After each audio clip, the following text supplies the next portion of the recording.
Si vous vous intéressez de près ou de loin à l'intelligence artificielle, je suis persuadé que vous êtes déjà demandé si un PC IA, ça vaut le coup ou non. Dans le sens où est-ce qu'on voit de plus en plus de PC qui sont décrits comme spécialisés dans l'intelligence artificielle, mais qu'est-ce que ça vaut réellement? Et bien dans cette vidéo, je vais répondre à cette question parce que comme vous pouvez le voir juste à ma droite, j'ai un PC RTX AI. Et avec ce PC, on va pouvoir faire tourner des intelligences artificielles directement sur mon ordinateur, c'est-à-dire que je pourrais faire fonctionner pas mal de choses en local, très intéressant pour la protection des données et aussi pour le portefeuille pour faire quelques économies. Mais surtout avec cette vidéo, j'aimerais vous répondre à la question est-ce que ça vaut le coup ou non d'acheter un PC IA? Bref, bonjour à tous, c'est Julien, j'espère que vous allez bien et aujourd'hui vous aurez compris, c'est une vidéo assez spéciale, une vidéo qui est possible grâce à vous, donc je vous en remercie car c'est une vidéo qui est sponsorisée par Nvidia et Matériel.net. Je suis très sélectif sur mes sponsors et vous l'aurez vu qu'il n'y a pas eu de sponsor encore, mis à part Nvidia. Évidemment un acteur incontournable dans le monde de l'intelligence artificielle et ça je le vois tous les jours. Mais surtout, je remercie Matériel.net qui m'a offert ce PC. Matériel.net, c'est un spécialiste informatique et high-tech depuis 25 ans maintenant, avec plus de 15 000 références, entre composants, ordinateurs fixes, portables et périphériques, on a vraiment le choix. C'est d'ailleurs chez eux que j'ai commandé mon premier PC que j'ai monté moi-même, et j'en garde un bon souvenir, notamment pour leur professionnalisme, et je vois que ça continue parce qu'avec l'ordinateur que j'ai reçu aujourd'hui, ça me montre que Matériel.net est aussi un fabricant de PC. Avec une large gamme entre 50 et 80 PC, que ce soit pour le gaming, le monde professionnel, on pourra trouver notre bonheur. Et si jamais, on aura le configurateur développé par Matériel.net pour composer nous-mêmes notre config. Aujourd'hui, c'est le PC de Matériel.net Bahamut que j'ai directement à ma droite. Il faut savoir que tous les modèles Matériel.net sont montés et testés dans les ateliers Matériel.net avant l'envoi, c'est-à-dire que dès que j'ai reçu l'ordinateur, il était prêt à l'emploi. Le tout évidemment bien emballé. Bon, autant vous dire que comme je l'ai ouvert juste avant Noël, c'était un vrai cadeau de Noël. Mais évidemment, d'autres PC RTX AI sont disponibles sur Matériel.net, je vous mettrai le lien en description. Vous aurez un excellent résumé de l'avantage d'avoir du matériel RTX AI dans votre ordinateur.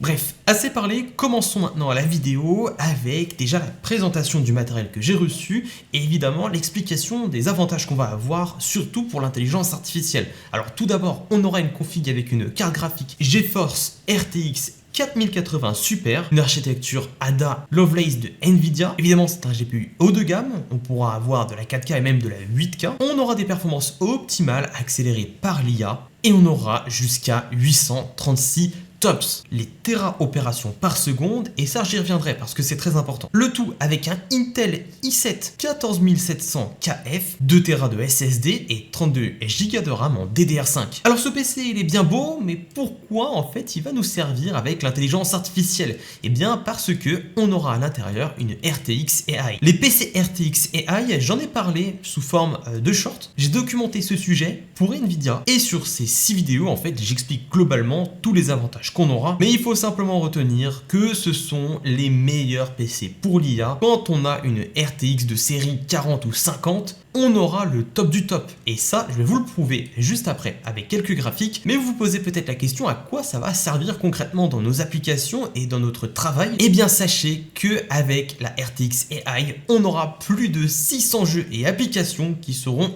optimisés, dont OBS, Blender, DaVinci ou encore le Creative Cloud. En bref, pour la création de contenu, pour la productivité mais aussi pour le gaming, même si évidemment c'est pas le sujet de la chaîne, on aura énormément d'avantages. Et je peux par exemple vous citer qu'on pourra booster notre créativité, globalement avec Blender ou DaVinci Resolve, toutes ces applications seront accélérées, on pourra générer des images en un temps record avec Stable Diffusion directement sur notre ordinateur, et vous allez voir qu'on va le faire. Bref, on pourra aussi faire pas mal de choses en 3D, monter des vidéos plus rapidement ou optimiser ces vidéos avec l'IA, et je l'ai pas ajouté mais j'aurais pu vous dire aussi utiliser des modèles de langage directement sur votre PC. Et c'est ce qu'on va faire. Bon, pour comprendre cette histoire de TOPS, je vous propose déjà de voir la définition. Les TOPS, téra-opérations par seconde, c'est une mesure de la performance des processeurs ou accélérateurs utilisés principalement pour évaluer leur capacité à exécuter des tâches d'intelligence artificielle ou de calcul intensif. Vous n'êtes pas sans savoir que quand vous utilisez ChatGPT, vous faites appel à des composants informatiques qui sont possédés par OpenAI, qui sont surpuissants littéralement, car un modèle de langage comme GPT-4o, eh bien c'est compliqué à faire tourner, c'est très gourmand. Et donc pour mesurer cela, on va utiliser les TOPS. Et notre ordinateur ici à ma droite, on aura 836 TOPS. Et si je vous montre ce graphique, regardez un petit peu à quel point on est là avec ce genre de matériel. Les PC IA dédiés à l'intelligence artificielle sont vendus souvent avec un minimum de 10 TOPS. Les PC Copilot Plus, qui ont été dévoilés il y a un petit moment maintenant, ces fameux laptops que propose Microsoft pour utiliser l'intelligence artificielle sont aux alentours de 40 TOPS. J'en avais d'ailleurs parlé dans une vidéo d'actualité. La RTX 4050 LT, elle, aura environ 200 TOPS. Et dans le terme RTX 4050 LT, on parle ici de laptops équipés de RTX, notamment de la série 40. Et avec ces PC, on va commencer à pouvoir s'amuser un petit peu. Par exemple avec ce PC, ou encore celui-ci, ou bien ce Asus ROG Strix Scar 17, équipé de RTX de série 40, ici de 4090, on va pouvoir avoir déjà un peu plus de TOPS. Là où notre RTX 4080 Super à l'intérieur de mon PC aura 836 TOPS. Vous commencez donc à comprendre à quel point ce PC il envoie. Et globalement, avec les TOPS, qu'est-ce qu'on peut faire et qu'est-ce qu'on ne peut pas faire? Et bien globalement, voici un petit tableau que nous a fait ChatGPT pour faire tourner l'intelligence artificielle Stable Diffusion. Il faudra environ entre 20 et 30 TOPS pour le modèle de langage Llama 2 avec 70 milliards de paramètres, il faudra entre 100 et 200 TOPS. Pour Mixtral 8X7B, il faudra entre 100 et 150 TOPS. Et pour du GPT-4, il faudra plus de 1000 TOPS. Et là, avec ce tableau, vous commencez à réaliser tout ce qu'on pourra faire. Donc maintenant, c'est parti pour vous expliquer ce qu'on va faire. Bien globalement, on va générer des images et on va exploiter à son plein potentiel notre ordinateur qui sera spécialisé pour l'intelligence artificielle grâce au matériel RTX AI. On va générer des images, même de la vidéo, et on va utiliser des modèles de langage qui sont très puissants, chose qui serait totalement impossible sur un laptop normal. La première étape, allez sur Nvidia, l'application Nvidia qui nous permet par exemple de mettre à jour les pilotes, chose que j'ai fait en amont pour être sûr d'avoir tout le potentiel de ce matériel. Et sur ce logiciel, je pourrais par exemple activer le VSR, Video Super Resolution, et le High Dynamic Range. Je pourrais optimiser des applications, bon je n'ai pas énormément de choses et très peu de jeux, mais globalement OBS actuellement est optimisé par le logiciel Nvidia et la RTX AI. Maintenant, on va utiliser des modèles de langage directement sur mon PC de façon locale, c'est-à-dire que toutes les conversations m'appartiennent et ne sortiront pas de mon ordinateur, et même s'il n'y a pas de connexion, je pourrais utiliser l'IA. Bref, avec le logiciel Nvidia Chat RTX, je pourrais avoir quelque chose de très rapide, vous allez le voir. Je peux sélectionner parmi ces modèles de langage, ce sont des petits modèles de langage, mais vous allez voir que c'est normal. C'est pour avoir une réponse très rapide. Ici, avec Mistral 7B, je pourrais lui dire, par exemple, « Salut !» et il va me répondre. Réponds en français, et il vient de me répondre. Alors là, ça va aller très très vite. On va lui poser une question. Alors, j'aime beaucoup cette question pour tester les IA. Si une personne ment tout le temps et qu'elle dit qu'elle ment, dit-elle la vérité ou ment-elle? Si une personne ment tout le temps, elle ment quand elle dit qu'elle ment. Et je pourrais également utiliser mon micro, mais du coup, si elle dit qu'elle ment et qu'elle ment vraiment, elle dit la vérité. Et là, je pense que je vais commencer à le perdre un petit peu. Et c'est tout le paradoxe du menteur. Mais je peux aussi lui dire, donne-moi la définition de l'AGI. Mais ce qui est très impressionnant ici, c'est de voir la rapidité. Malheureusement, on n'a pas le nombre de tokens par seconde, mais ça défile très vite. Alors, ok, c'est un petit modèle, mais quand même. Le délai pour avoir le premier token est très court, et le nombre de tokens par seconde qui vont être générés est assez élevé. Donc là, il vient de me donner la définition de l'AGI. L'AGI est un acronyme pour Artificial General Intelligence, qui désigne l'intelligence artificielle générale, une forme d'IA qui possède les capacités de résoudre n'importe quelle tâche intellectuelle, même qu'un humain. La définition est plutôt bonne. Et si je lui demande qui est le président des États-Unis, c'est Joe Biden. Parce que ces données s'arrêtent à une date antérieure à l'élection de Donald Trump. Liste-moi les conditions pour qualifier une IA d'AGI.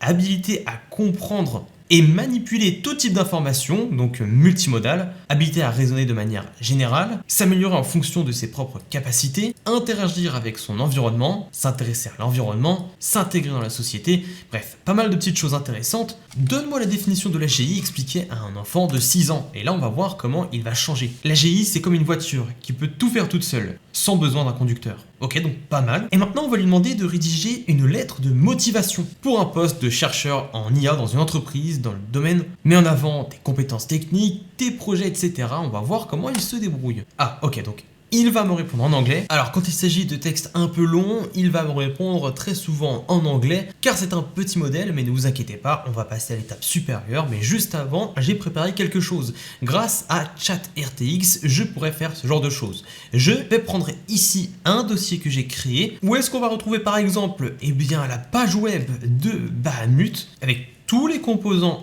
de l'ordinateur que j'ai, mais aussi un petit doc avec toutes les specs du PC et également une petite dizaine d'emails à moi sous format Word. Et en réalité, tout ce dossier, je pourrais simplement le partager à ChatRTX. Pour cela, je clique sur Chat with your data et j'ai juste à sélectionner le dossier que j'ai créé. Comme ça, je vais pouvoir interagir directement en fonction de ma data. Je vais sélectionner ici Llama 2 13B, donc on aura presque 2 fois plus de paramètres. Je vais pouvoir lui dire quelles sont les caractéristiques du PC Bahamut et il va tout simplement me ressortir tout ce qu'il y a dans le PC parce qu'il s'est basé sur le PDF que je lui ai transmis avec la page entière du PC. Et si je lui demande quel est le stockage du PC, il va me répondre très probablement 2 Tera de SSD et bingo, 2 Tera en SSD. Et si je demande quelle est la version de Windows, Windows 11, ce qui est vrai également. Et là on a la source du dossier.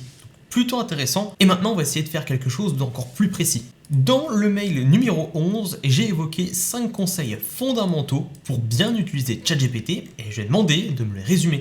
Et voici le résumé. Contexte, segmenter les questions, utiliser des prompts clairs et on peut voir que c'est ça que je dis. Donc c'est intéressant de voir cela. Le tout se base sur le mail numéro 11 comme je lui ai demandé. Et donc en réalité, ChatRTX nous permet de communiquer directement avec nos documents de façon locale et rapide. La seule chose que j'aurais à redire sur ce logiciel, c'est la complexité pour ajouter un modèle de langage, mais une fois que ça se sera amélioré, les possibilités seront infinies. Et comme on utilise un modèle de langage avec presque 14 milliards de paramètres, je peux lui demander de rédiger un email en t'inspirant de ceux que j'ai déjà rédigés et on peut voir qu'il va essayer quelque chose d'intéressant. Mais bon, pour de la rédaction plus poussée, je vais vous montrer quelque chose d'autre. Avoir un PC aussi puissant, ça nous permet d'utiliser d'autres modèles de langage un peu plus gourmands de façon très facile. Avec un logiciel comme LM Studio, on pourra utiliser des modèles très intéressants. Par exemple, Llama 3.1 8B Instruct, je pourrais choisir la taille du contexte et d'autres paramètres que j'ai déjà abordés dans IA Underground.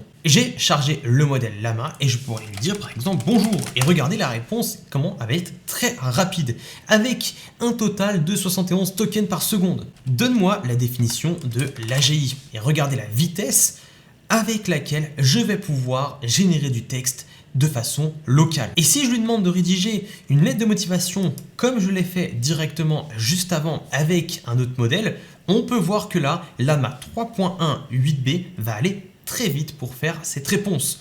On a énormément de tokens par seconde avec 70 tokens par seconde. Évidemment, même si ce n'est pas les mêmes modèles de langage, regardez la vitesse de ChatGPT pour me répondre. Ok. Donc, déjà, un petit temps d'attente. Et là, voici la vitesse de GPT-4o. Ok, donc ça va globalement assez vite. Mais évidemment, comme je tourne directement en local, je pourrais bénéficier d'aucune connexion internet pour faire cela. Et simplement des calculs de ma carte graphique pour aller plus vite. Donc je vous la refais, hop, il va me rédiger une lettre de motivation très vite. Le tout de façon pertinente, en mode template en plus. Je vais prendre mon mail numéro 12 et lui demander de résumer ce mail. Ok, donc Opus Clip, ok, ça va très vite. Julien présente ensuite les fonctionnalités de l'outil, notamment la possibilité de découper une dizaine de clips. Il y a des petits bugs, comme par exemple du outil, mais globalement, je trouve la réponse pertinente. Enfin, il informe que les premiers uploads sont gratuits pendant 1h30, puis coûtent 20 $ par mois pour les 200 premières minutes d'upload. Analyse son style rédactionnel. Un style informel, proche du ton d'un ami, humour, persuasion, et là, je vais lui demander de présenter l'AGI. Un premier mail qui est sympa, mais j'aimerais qu'il soit en forme exacte comme j'ai l'habitude de les écrire, c'est-à-dire ligne par ligne avec un espace, et voilà ce que m'a fait le modèle de langage. Garde ta réponse, mais ajoute des emojis, et là, regardez ce qu'on a. On a quelque chose qui se rapproche très bien de ce que j'ai l'habitude d'écrire. Je peux ensuite lui demander d'ajouter 2 scénarios avec une petite histoire, un positif et un négatif. Et là, je suis vraiment bluffé. Llama 3.1 fait preuve d'une pertinence assez folle pour la taille de ce modèle. C'est très petit quand même, 8 milliards de paramètres, mais on a quelque chose qui tient la route. Ici, un scénario, le futur idéal, avec quelqu'un qui s'appelle Marie, une artiste, peintre, et un scénario avec un futur désastreux. Jean, un programmeur, qui a créé une HDI pour son entreprise, mais la machine a décidé que les humains étaient trop inefficients et elle a commencé à prendre le contrôle. Très sympa. D'autant plus qu'on pourra joindre d'autres documents. Par exemple, si je prends mon PDF qui reprend les 50 meilleurs outils d'IA pour votre activité, qui est disponible directement dans la description, je pourrais lui envoyer. Et par exemple, je peux lui dire garde ce mail, mais donne 5 outils d'IA à la fin du mail pour booster la productivité des lecteurs. J'envoie le document, on a une analyse qui se fait. Llama va reprendre exactement le même mail et il a ajouté Add Copy et Firefly CopyLeaks. Malheureusement, il n'y a pas les emojis, mais le mail est très bien, avec une vitesse de 67 tokens par seconde. Bon, maintenant, on va passer au niveau supérieur. On va utiliser un autre modèle de langage, parce que j'en ai plusieurs, et on va utiliser Gemma 2. Et Gemma 2, c'est un modèle open source développé par Google, enfin du moins par Google DeepMind, le laboratoire d'intelligence artificielle de Google. C'est un modèle qui se veut petit, mais puissant. Quelque chose d'efficient qui nécessite peu de ressources mais qui fonctionne très bien. Comme en témoignent ses résultats au test par exemple de MMLU, Massive Multitask Language Understanding, dans une 50aine de domaines académiques, avec des milliers de questions sur des sujets divers et variés. Gemma 2 a obtenu un score de 75% de taux de réussite, là où les meilleurs modèles de langage actuellement aujourd'hui se rapprochent des 89%. Mais sauf que Gemma 2 est gratuit et on pourra le faire tourner sur mon ordi. C'est la version 27 milliards de paramètres qu'on va pouvoir faire tourner, rendez-vous compte quand même, 27 milliards de paramètres sur ce PC, c'est pas rien. Je vais déjà lui dire bonjour. On a déjà un petit peu moins de tokens par seconde, 7,8 tokens par seconde, 10 fois moins qu'avant parce que là on a 27 milliards de paramètres. J'aimerais que tu m'aides à rédiger un article de blog, avec plaisir. Et là, on va avoir la réponse de Gemma 2 qui attend tout simplement des consignes. Et on va le mettre au défi. Je vais l'arrêter tout de suite et je vais lui demander d'écrire un article de blog technique qui explique comment implémenter un facteur à double authentification pour une application web. Bon, quelque chose de très technique. Je serais incapable d'écrire un article de blog sur ce sujet, mais ce n'est pas grave. C'est parti. Et là, attention, Gemma 2 entre en action. J'entends un petit peu les ventilos qui commencent à souffler parce que quand même là on lui demande une sacrée tâche, mais ça y va doucement mais sûrement. On a même le droit à des petites fenêtres qui contiennent tout simplement le code nécessaire pour implémenter cela. Et voici l'article de blog, découpé avec plusieurs étapes, à savoir 5 étapes, et aussi le code à intégrer directement. Je trouve ça très fort. Et là si je refais le test du côté de Llama 3.1 8B, je vais pouvoir lui dire de rédiger cet article de blog. Évidemment, il va aller beaucoup plus vite et ça, c'est très impressionnant également. On a tout ce qu'il faut, le code qu'il faut ajouter et là, on peut voir que c'est quand même assez précis. Une deuxième fenêtre également, avec une petite conclusion, le tout avec 10 fois plus de tokens par seconde, donc 10 fois plus rapide. On a quelque chose de pertinent également. Et apparemment, Gemma n'est pas si mauvais que ça en code et on va pouvoir lui demander de faire une petite chose, un chronomètre en HTML avec des couleurs suivantes, violet et noir. Le code est à présent terminé et je viens de le mettre dans cette petite fenêtre et regardez, ça marche bel et bien. Plutôt intéressant de voir cela, c'est mon ordinateur qui l'a produit. Et ça, c'est fou de se dire ça. Donc, bel et bien fonctionnel. Mais je pourrais aussi mettre un système prompt, c'est-à-dire le mettre dans un rôle. Et là, voici ce que je vais lui faire faire. Je vais lui donner un email à moi et lui dire de le transformer en post LinkedIn. Et voici ce qu'il va me faire. Ok, donc je suis vraiment content de ce qu'on peut avoir.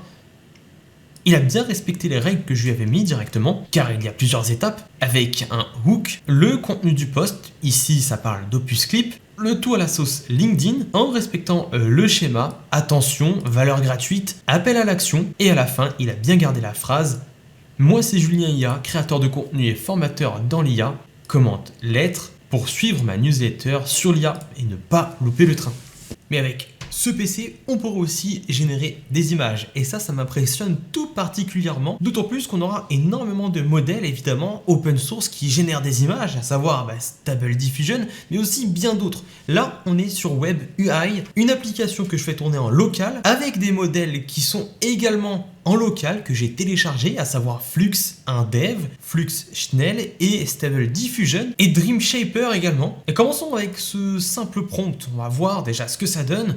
Bon, ça a été généré très rapidement. Évidemment, il y a énormément de paramètres qu'on pourra régler. Ici, le prompt, c'est un guerrier fantaisique debout au sommet d'une montagne enneigée, tenant une épée brillante avec une aurore boréale illuminant le ciel. Et c'est particulièrement réussi. Et voilà ce que ça donne avec Stable Diffusion. Bon, je le refais encore une fois pour vous montrer la vitesse. Bon, évidemment, il y aura des paramètres à gérer avant d'avoir des résultats qui sont exactement comme vous l'attendez. Et voici ce qu'on a avec Dream Shaper. Ça va très vite également. Et si je double la taille, enfin la résolution, ça va prendre peut-être un peu plus de temps, mais on aura évidemment plus de pixels. Donc voilà, là ça va prendre une cinquantaine de secondes pour générer l'image. Et bah tout de suite, on a quelque chose qui est bien plus détaillé, comme on peut en voir là. Avec les ombres, les aurores boréales, l'épée. Et là, je suis en train de faire la même chose avec Flux One Dev en 1024 par 1024. Le résultat est intéressant. Et on va pouvoir aller encore plus loin. Vu qu'on pourra aussi faire de l'image to image, regardez ce que je viens de faire. J'ai sélectionné la cravate ici et j'ai demandé de changer la couleur. Et je peux changer la couleur. Par exemple, dans le prompt, je dis portrait d'un jeune homme qui porte une cravate bleue. Et là, regardez la magie de l'IA. Je vais pouvoir refaire cette image. Ici, je viens de faire de line painting, c'est-à-dire que j'ai sélectionné ici ce que je veux modifier et on peut voir que ça a été traité avec Flux One Dev et qu'il y a seulement la cravate qui a changé de couleur. Je peux aussi sélectionner les yeux et dire un jeune homme avec les yeux bleus pour changer la couleur des yeux. Bon, il y a peut-être des ajustements à faire en modifiant par exemple le denoising.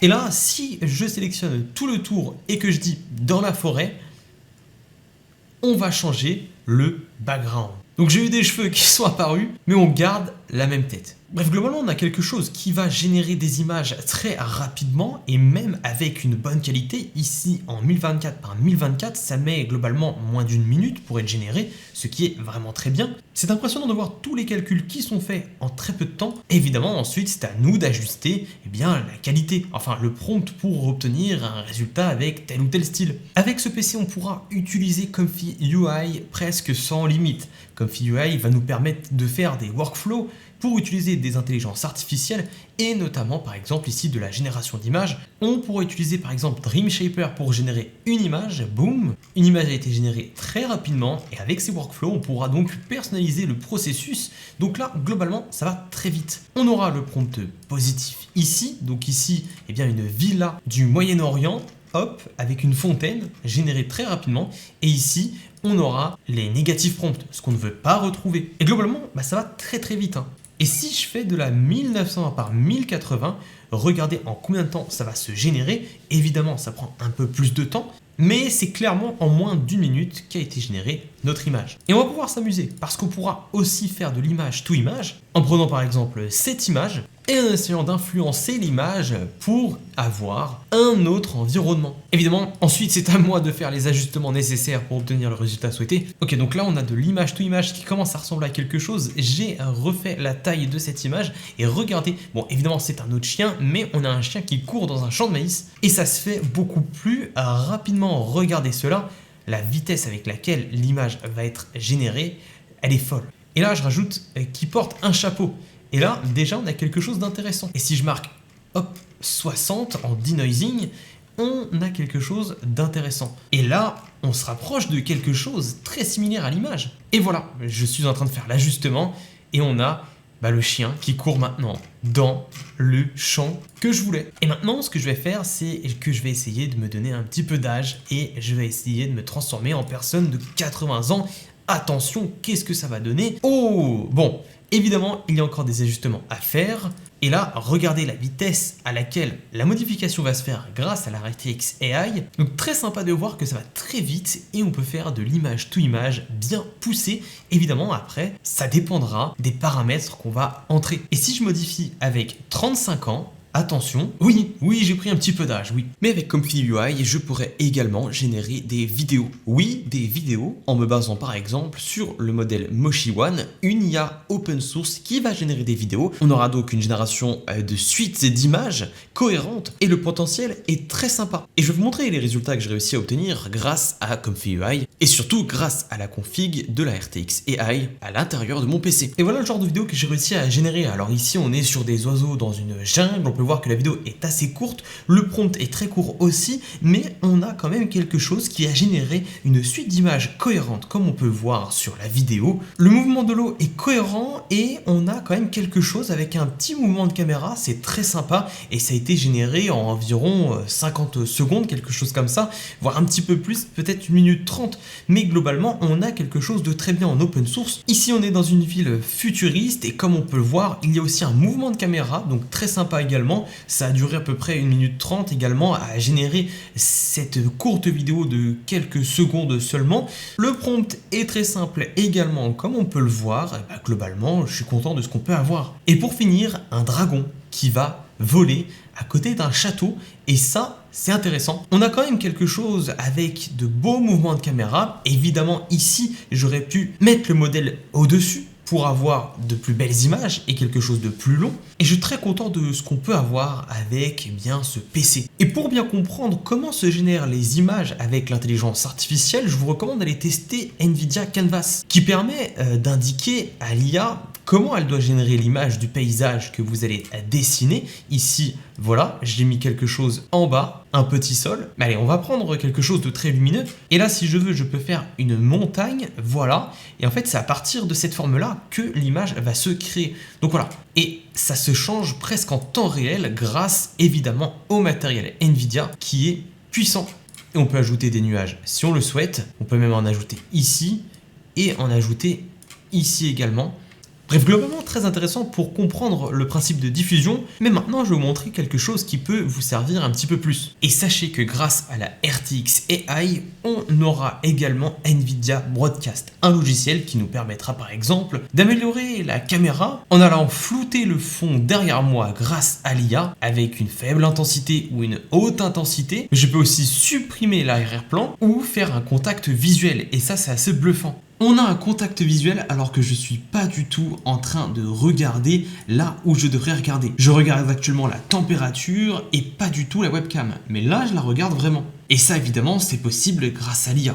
Et si je veux, je peux aussi remplacer le fond. Bref, des choses intéressantes. Mais on a aussi le cadrage automatique. C'est-à-dire que quand je vais bouger, l'IA va recadrer automatiquement ma tête. Et ça, c'est super intéressant quand on est en vidéo. Évidemment, sans oublier le microphone qui pourrait être amélioré grâce à l'intelligence artificielle parce que là, je n'ai pas encore mis la suppression de bruit, mais si je l'active, derrière moi, on n'entendra rien et je peux même lancer une vidéo. Par exemple, en lançant une musique, on n'entendra vraiment pas grand chose, voire quasi rien. Alors qu'actuellement, il y a Maître Gims qui chante à côté de moi. Et pour bien vous faire comprendre la différence, je vais désactiver désormais la suppression de bruit et vous allez voir qu'il y a du bruit derrière moi.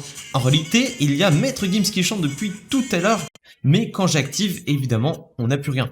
Donc, clairement de la magie, hein. Alors, pour conclure, est-ce que un PC IA, ça vaut le coup? Selon moi, ça vaut le coup si jamais vous voulez faire attention à l'utilisation de vos données quand vous allez utiliser l'IA. Typiquement, avec un modèle de langage, si jamais vous voulez faire attention à des données qui sont très sensibles ou simplement à pouvoir utiliser un modèle de langage de façon open source, un PC IA, ça a toute son utilité. Vous avez vu avec Gemma qu'on a fait des choses assez sympas, mais aussi avec Llama, on a pu avoir quelque chose de très rapide. Sans parler de la génération d'images ou la génération de vidéos qui serait impossible sans un matériel à la pointe comme la 4080 Super que j'ai reçue. Et même sans parler d'intelligence artificielle utilisée de façon locale, grâce à une RTX AI, vous allez pouvoir optimiser plus de 600 jeux et applications, le tout pour booster votre productivité. Je pense que je n'ai pas fini d'explorer toutes les possibilités de l'intelligence artificielle open source grâce à ce nouveau PC. Et évidemment, je remercie Material.net ainsi que